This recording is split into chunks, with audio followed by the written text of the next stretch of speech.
after I got here, and when I got here, this place was pretty well wide open. The place was very violent, wild. And we just recently had several lockdowns due to deaths here. It wasn't natural. But a few years ago, what happened to me was, I went to sleep one night. I had a lot of hate in me. I had a lot of anger in me. I had a list of names. Boy, I want to start writing down names, and I want this person, I want that person. A lot of hate in me. But I woke up during the night. I found Jesus sitting by my bunk. A lot of people say, oh, it's a dream. Maybe it was a dream. It's a dream to you, a dream to him. To me, it's real. And I'll ask him, I says, what are you doing here?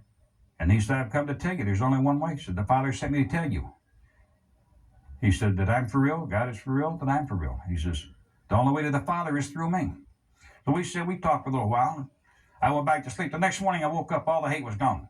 I used to wake up and come out of my cell every morning. It's not, what am I going to do today? It's who am I going to have to kill today, or who am I going to have to stab today, or who's going to try to stab me, who I got to fight, because there's been a lot of fights here, a lot of stabbings.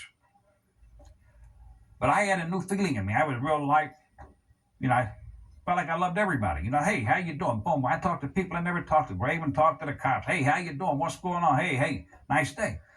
Well, after a little while, I started slipping back again. I got back to being the old Jimmy again. I started getting these angry feelings back, wanting to fight. You look at me the wrong way, I'm going to grab you, slam you into the wall, whatever you do.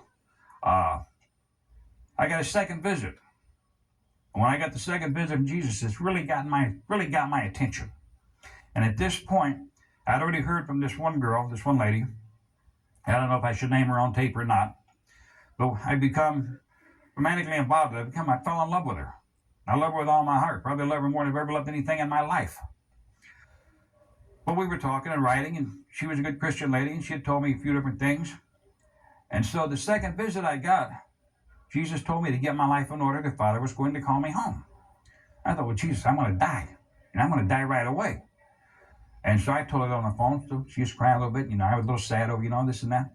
But then I was reading in the Bible, and I was reading in Matthew chapter 24 about the earth giving the birth pains and all this.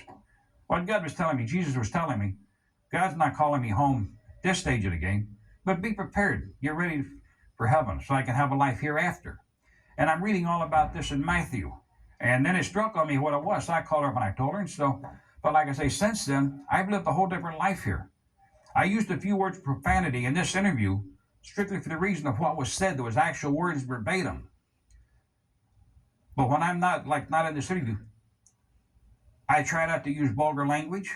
I try not to hate people. I try to maintain good thoughts. But in here, that's hard to maintain good thoughts.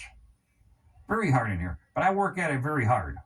And I pray every night, every day. I don't run around with my Bible. I don't run around trying to tell you all about the Word of God. That's not my job. You want to hear about it, I'll be more than happy to sit down and talk to you about it. But I don't try to push it on anybody. We have a lot of different kinds of religions here. Why, briefly tell me why you're in prison right now. I'm in prison for a specific reason. When I come out of the federal prison, I did a federal stretch, and I was out for a little while. People started trying to kill me. When they started trying to kill me the first time, I was at along Quentin Road and Rollins Road in Round Lake Beach, shortly past midnight, driving a little Chevy.